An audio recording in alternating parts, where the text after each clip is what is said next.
Oke teman-teman, sekarang kita di mana, Mak? Di Museum Kebangkitan Nasional.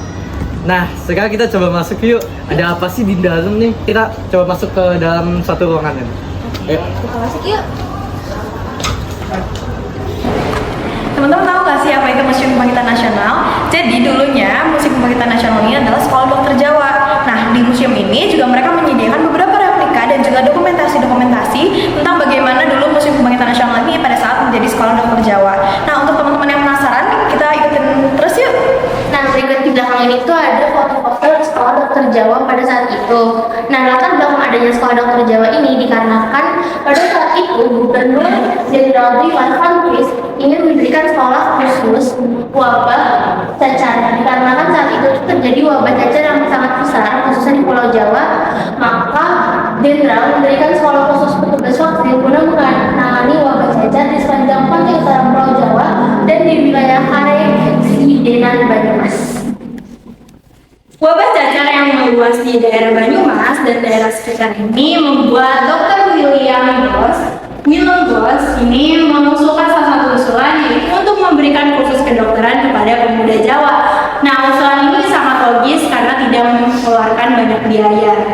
Akhirnya pada 23 Maret 1844 Raja Willem II menyetujui usulan tersebut. Pemuda yang mengikuti pendidikan tersebut harus mampu membaca dan menulis huruf Melayu. Selesai mengikuti pendidikan tersebut, mereka akan menjadi pegawai pemerintah dan nantinya akan dijadikan sebagai petugas vaksin dan pengobatan di daerah tempat asalnya. Oke, jadi pemerintah India ini mendirikan School of Feeding Fund in Related Action atau STOFIA sebagai pengganti sekolah dokter Jawa yang tadi sudah dijelaskan. Nah, jadi proses seleksi untuk menjadi mahasiswa STOFIA ini itu ketat. Jadi yang membuat isi dari mahasiswa STOFIA ini itu orang-orang yang berpendidikan tinggi ya. Nah, jadi itu di STOFIA itu tidak hanya belajar tentang kedokteran, tapi juga mempelajari tentang sosial budaya dan politik juga. Oke, lanjut. Ini. Nah, jadi belajar sekolah dokter Jawa itu terus utama atau STOFIA itu utama setiap tahun untuk itu dibangun baru sekolah di sebelah rumah sakit militer dengan bantuan dari 3 pengusaha dari Delhi. Nah, terus pada 1 Maret 1902 gedung School of Feeding Fund in Related Action STOFIA Yoshitalwek diresmikan. Nah, ini foto ijazah STOFIA dan ini 3 pengusaha dari Delhi. Yang ini foto 3 pengusaha dari Delhi. Nah, ini foto suasana pelajar STOFIA yang lagi belajar di luar kelas. Tuh. Untuk mendukung para mahasiswa yang belajar dan juga berkembang dalam STOFIA menyediakan beberapa fasilitas, yakni ruang rekreasi, ruang gimnastik, gedung sekolah, dan juga asrama. Nah, di sini kita juga akan melihat beberapa hasil karya dari pelajar-pelajar STOFIA. Di sini pelajar STOFIA memberikan praktik melalui petanya. Selain itu, mereka juga memberikan hasil praktik anatomi pelajar STOFIA.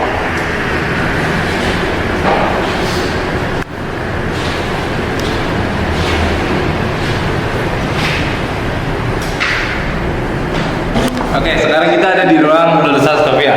Lulusan STOFIA ini memiliki peran penting dalam meningkatkan kualitas kesehatan masyarakat Hindia Belanda. Kerja keras yang dilandasi rasa ikhlas menjadi atas kerja yang melekat dalam diri mereka, sehingga praktek pengobatan yang dilakukan tidak menetapkan tarif pengobatan dan tidak membagikan pasien. Ini ada Profesor Dr. Dinas Andres Latemeten. Ia merupakan seorang ahli jiwa Indonesia. Profesor Latemeten lahir di Ambon, Maluku pada tahun 1848. Ia masuk STOFIA pada 10 Januari 1943 dan lulus pada 19 Agustus 1911. Selanjutnya ia melanjutkan studi ke Belanda dan meraih gelar doktoral medis pada tahun 1925. Profesor Latemeten juga pernah bertugas pada beberapa rumah sakit jiwa yang ada di Indonesia.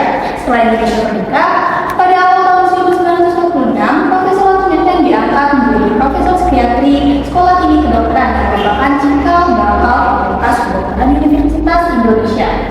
usia seniornya, ia masih dipercaya menjadi inspektur rumah sakit jiwa di Kementerian Kesehatan Indonesia dan anggota Dewan Pertimbangan Agung bersama Dr. Rajaman Widio Diningrat.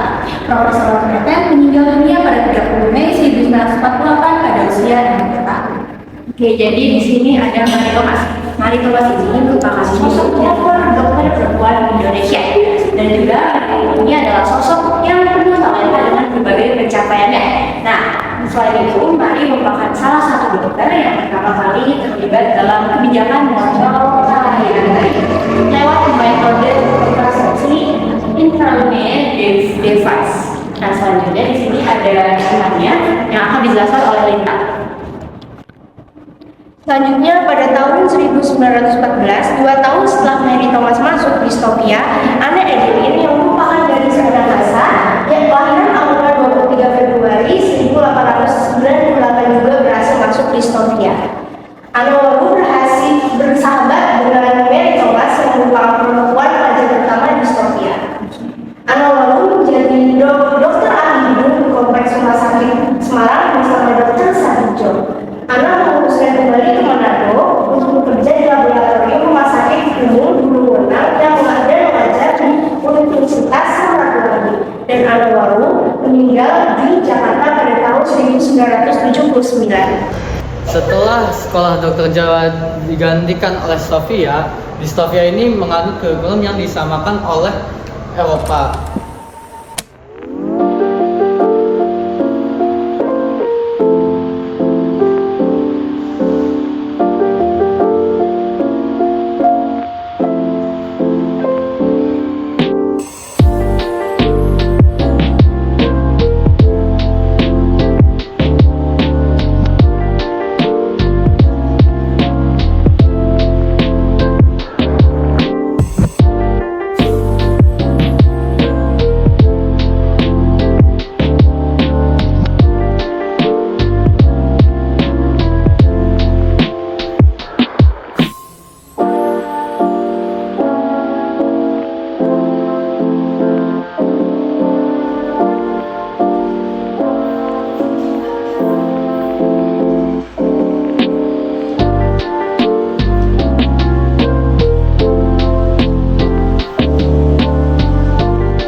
Semboyan dan lambang dirancang pada tahun 1917, yang artinya dengan kekuatan mencapai Utomo.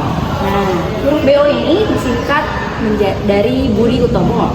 Lalu gambar panah ini bermakna wahyu Tuhan. Nah, dulu di sekeliling lambang BO ini menjadi lambang masa lalu, masa kini, dan juga masa depan.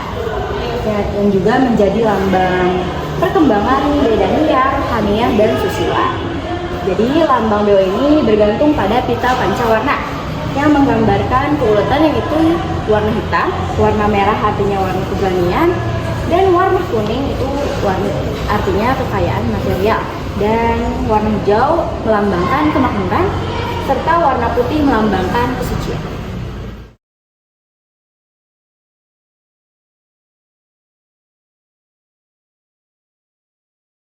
Terima kasih teman-teman telah mengikuti keseruan kami belajar di Museum Kebangkitan Nasional. Mohon maaf apabila dari kami ada kesalahan. Terima kasih. Sampai jumpa. Dadah.